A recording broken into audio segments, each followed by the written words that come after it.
عليكم ورحمة الله وبركاته. ناني سكينة جلام كابت ربي دعائنا قوتشيسي مركزنا دعاء تسوس تبكى قرآن تسي دعائنا منا قوتشيسي سبب جوني دي أرمنا عجيسو يتكلا سيرا قلتي تيجر تربي جني لك كما دعائنا يودو اللي أمانا ربي سنتة تأو وأنوات كتب بلسي سبب جوني دي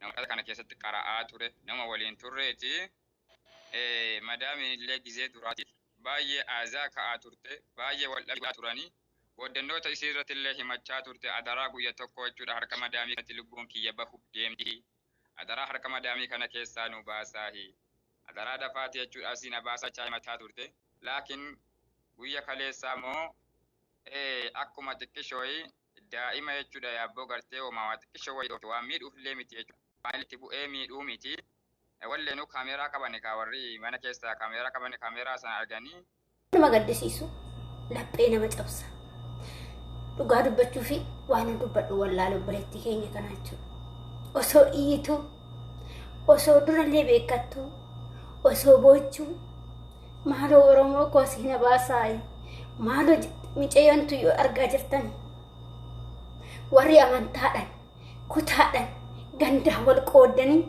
Oromoota Itoophiyaadha saba fi haa ta'u dhugaa qabaa'ee tokkoon kee baay'een aara jechuudha baay'een nama gaddisiisu nyaadha ittee nyaatamte biyya ormaa keessa waan dubbadhu yeroo kana argu ijoollee amantaadhaan hin kutaadhaan wal qoodee wal arrabsuu yaada maaliif hojjettanii jarri kuni anis nitti meetan jira isin garuu waan biraa jettan waan biraa waliin jenna nuti wanna miidiyaa kanarratti ati kiristaana ati biyya arabaa dhuftee roozii arabaa quuftee nama waliin jennee wal arrabse garuu dubbiin akkasii mati ijoollee mucayyoon tun yoo argaartan musliim mucayyoon tuni waan xiqqoodha wanni ishiin mucayyoon kun balleessite sababa daa'ima xiqqootiif jedhanii mucayyoo kan lubbuu ishii baasan mucayyoon kun immoo musliima jechuudha mucayyoon kun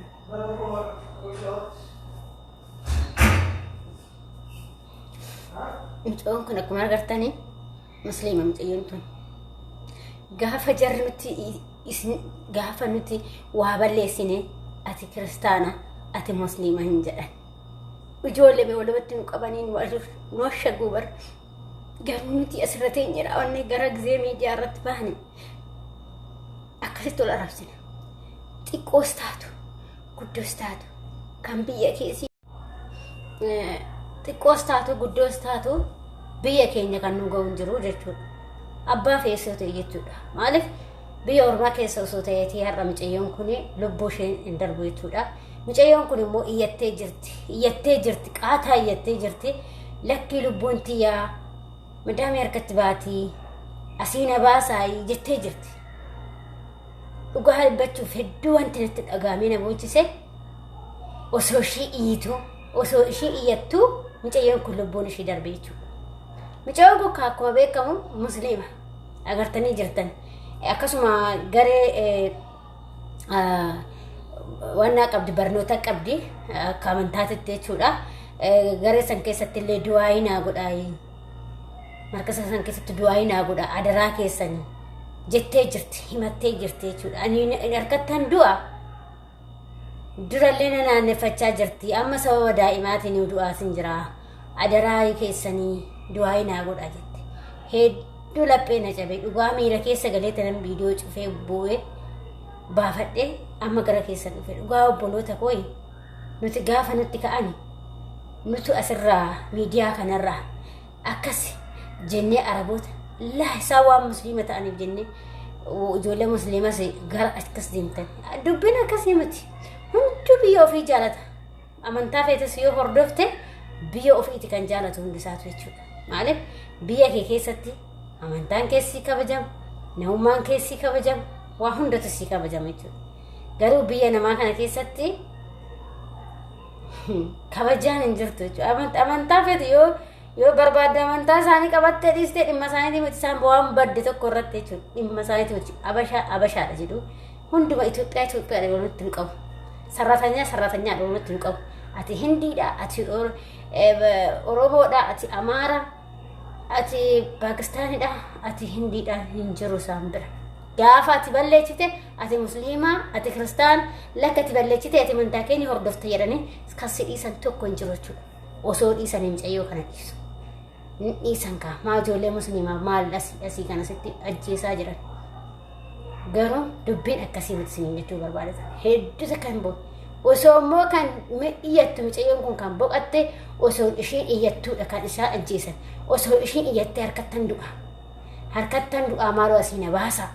Harkattan du'a jettee osoo ishiin goddanyoota isheettillee iyyituu mucayyoo kana madaamin ishee lubbuu ishee baaste.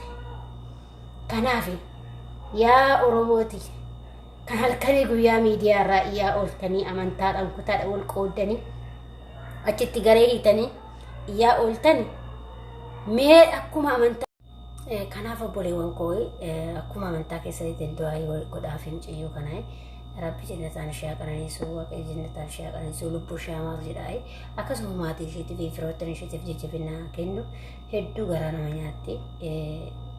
Ani wanta isiniidhaan keessaa ijoolleen akka koo mana daa'imaa keessa hojjettan yeroo baay'ee akkasuma immoo warra ciqiccikii qabdan yookiin immoo madaamii keessa isinii lolte dafaati karaa danda'ametti iyyadhaa Oromoo kanatti iyyadhaa. Haati qaattu isaa guddattus isin baasa.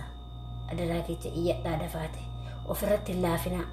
Gaafaati ofirratti laaftee lubbuu kee dhabda. Mucayyoo kana nama baasuu dhabdi bareedee iyyattee turte garuu namni baasuu hin dhabu.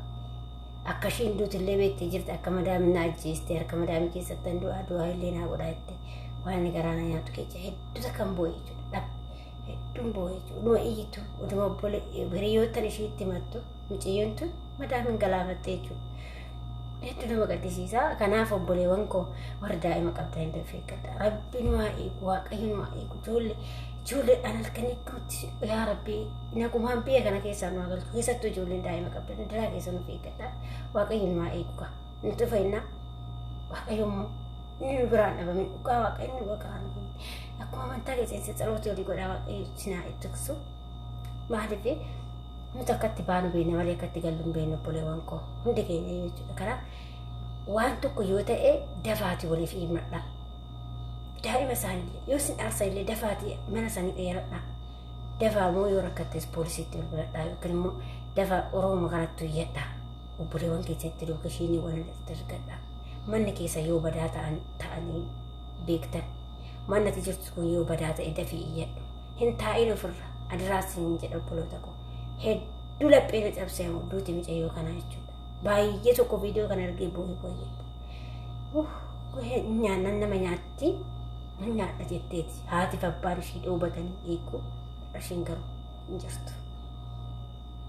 Hiyyummaa waan dungoon hin qabdu obboleewwan koo hiyyummaan tuni waan ishiin dungoon hin qabdu biyya Arabaa kana keessa shamarran keenya waan dungoon hin qabdu. Bifa keenya ijoollummaa itti fixannee ijoolle. Akka namaa guyyaa takka uffannee bashannanee hin beeknu bara.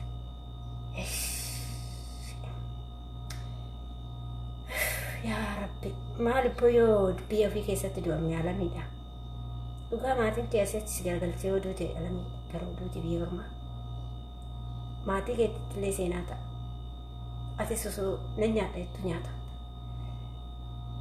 Maatii keetiif firoottan keetiif lubbuu keetiif boqonnaa kennu obboleetti nagaan boqodhu waan hin jedhu.